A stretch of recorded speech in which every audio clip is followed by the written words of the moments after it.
Well, I think it takes at least another 10 hours. The baby won't be coming until noon. Don't be easy on yourself. You're my housekeeper. Quit being lazy and get the food ready. My mother-in-law's abusive words and the pain of labor made me fall to my knees.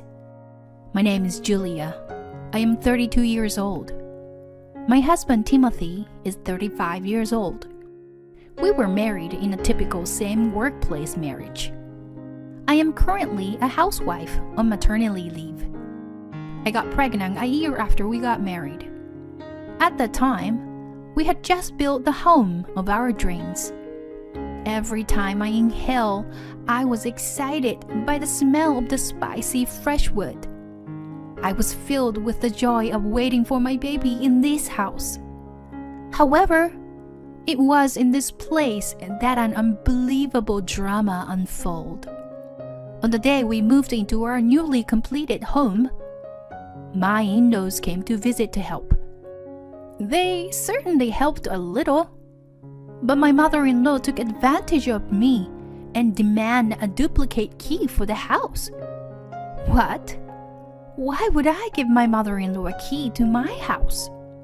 When I tried to refuse, my husband said to me, "Oh, Mom, don't worry.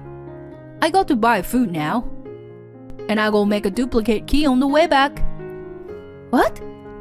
What an absurd husband. Sure, he's the son of that mother. Or am I the one who has some kind of crazy sense of values? I looked at my husband in confusion, and he said, "I want my house to be lively. Don't you agree? I want this place to be where people gather. You are also pregnant, and you need some support, don't you?" I was stunned and dumbfounded by his words. My bad premonition came true. My mother-in-law comes to our house every morning at 9 a.m. exactly. And she brings her laundry to my house and said, "Whether you do laundry for 2 or 4, the work is the same, right?" And then she hands me a bucket full of laundry with a mean grin on her face. And while I am doing the laundry, she says, "Is breakfast ready yet?" I asked my mother-in-law with suppressed irritation, "Didn't you eat at home?" "No. I only made my husband eat. He has to be up early in the morning for work. But I have time, so I decided to have my morning meal here." Huh? What do you mean, morning meal? My husband usually has coffee and toast for breakfast. I just have a bite of some of his leftovers and that's it. But since my mother-in-law comes over, I have to add salad and soup to the menu. My mother-in-law calls it a special morning meal, and she always demands it on weekdays morning. And my mother-in-law eats lunch at our house too. When it comes to dinner, she says that infamous line again. Whether you're cooking for 2 or 4, the work is the same.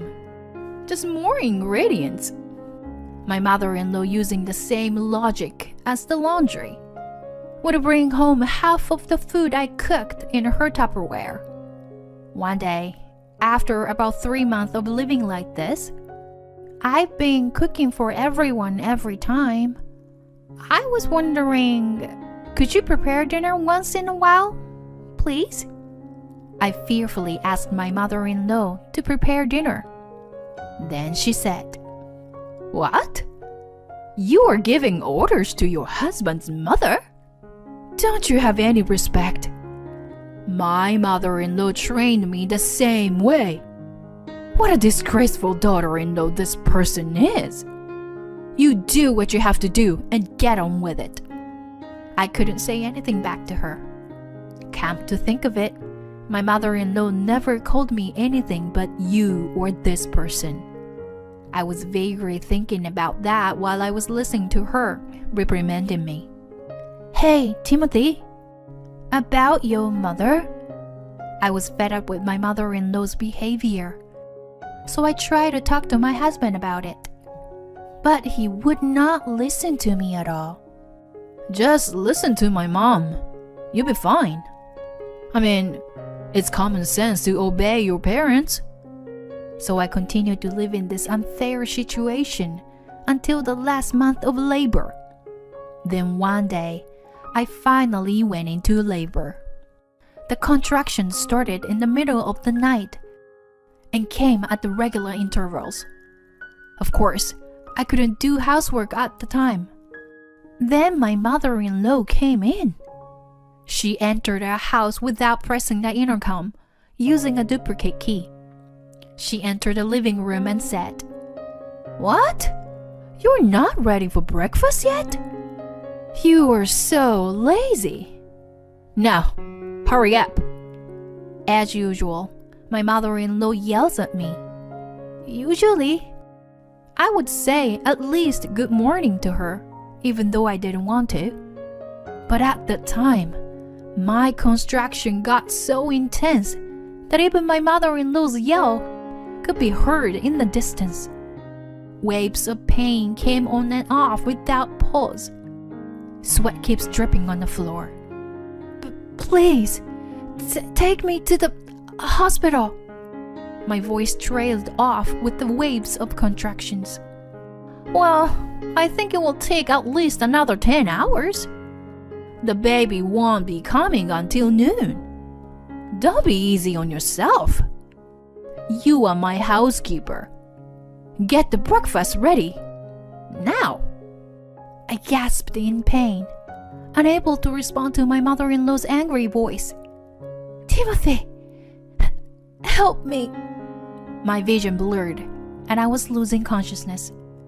I clung to my husband's lap, but my husband just closed the newspaper he was reading, lightly patted on my head, and said, "If Mom said it takes more time, then I guess it does.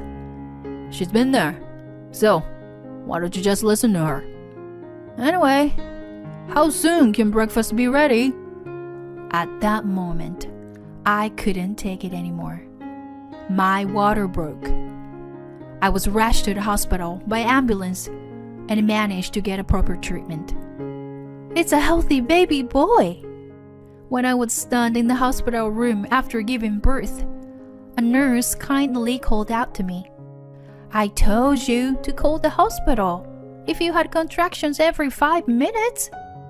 Why didn't you call us earlier?" Well, I actually wanted to do so. I begged my mother-in-law and my husband, but they told me that it was still fine. When I explained the situation, the nurse sighed. Hey, are you sure you want to go home to those people and raise a child? The nurse asked me worriedly. I knew what she meant. The nurse was right. Even after the baby is born, will I still be called you or this person and be treated like a housekeeper? Would I be able to raise this baby in that house?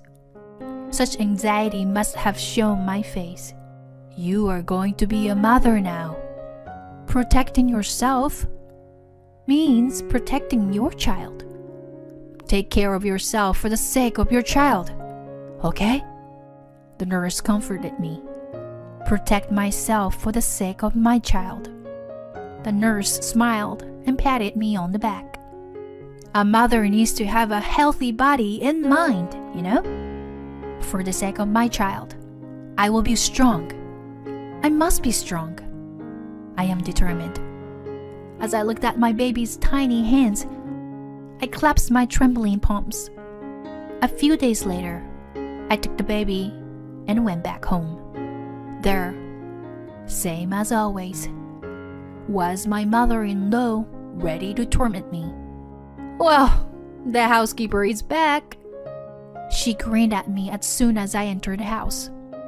But I had made up my mind to do something completely different. I slammed my hospital bag on the floor with a sound. I took a deep breath and said in a loud voice that echoed throughout the living room, I am not your housekeeper. Huh? I guess she had no idea of my yell. My mother-in-law's shoulders shook, and her face scrunched up. My husband also put down the newspaper he was reading, gulped, and stared at me. You make me sick. Both you and your stupid son.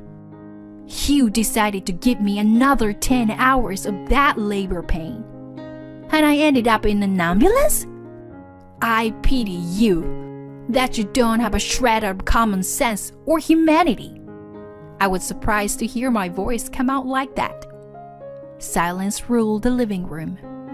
I would not be silenced anymore. I would not be dictated to. I will protect my child, and I will protect myself as a mother. With these words, my revenge began. The next day, my husband took off to work. He hadn't spoken to me since yesterday. Did he think it was wrong to treat me like his mother does? Or was he surprised that I was suddenly snapped? I didn't know what my husband's true intention was, but he ate a piece of toast as usual and left. After he left for work, I had an hour before my mother-in-law came. In the meantime, I called the locksmith. I called them to change the lock of the front door, of course. So my mother-in-law wouldn't enter with the old key. At 9 a.m., as expected, I heard a rattling sound try to open the front door. The doorbell also rang repeatedly. I can hear she keeps banging the door roughly too. Hey, Hugh! Why the door wouldn't open? I heard my mother-in-law yelling. This is enough. Quit jogging around. Hey, you hear me? Without hesitation, I called 911. Yes, trespassing. A police car came right away with sirens. Soon, my mother-in-law's yelling had stopped, and they were asking her about what was going on. The police officer asked me as well, so I said I have no idea. After a while, the police took my mother-in-law away. I went back to the living room and enjoyed my tea. The baby cried, so I fed him. The baby's skin was squishy and cute. I couldn't stand it. If my mother-in-law soiled this precious new baby. After 8 p.m., I heard the sound of somebody trying to open the front door again. The doorbell rings again and again. Hey, what is this? What's going on here? My husband called me on my phone. I changed the locks. I couldn't stand your mother, so I banned her from the house. I told my husband coldly. Huh? What are you talking about? Did you forget? I told you I want this house to be where people gather. I want a quiet house, and I want a house where my family can feel at home. I've given you what you wanted all this time. Now it's my turn to have what I want. I don't want to raise a baby in this environment. I told my husband what I wanted to say. What? No, you can't. Besides, my mom had been helping you, hadn't she? Great. He really doesn't understand anything. I said to my husband in disgust. No, she'd be nothing but a nuisance to me. I will never forget how your mother treated me. For your information, I'm going back to work after my maternity leave. It's perfectly fine with me if I don't see you for the rest of my life, you know? I'm gonna tell your colleagues that you made me work until my water broke. After I told him so, I hung up the phone. Then I heard a car engine. So I guess he had given up and was headed for his parents' house. I went back to the living room, watched TV, and fed the baby when he cried. And I fell asleep with my baby in my arms. As I expected, I got a call from my father-in-law the next day. Julia, I'd like to know what happened. What made you so angry? You were such a calm and gentle person. What happened? I guess my wife and son must have done something terrible to you, correct? My father-in-law was upset on the phone. I never want either of them in this house again, especially your wife. I will visit you there this weekend. See you then. I said to my father-in-law that and hung up the phone. It's a confrontation, me versus my husband and mother-in-law. But I have a baby to protect. I can't lose. And so, I took the baby and headed for my parents-in-law's house the weekend. Well, it's so cute. I quickly brushed aside my mother-in-law's hand on the baby. Don't touch him. Ever. You sent me to the hospital in an ambulance. My mother-in-law's eyes went wide, and she flinched at my words. What? You surprised?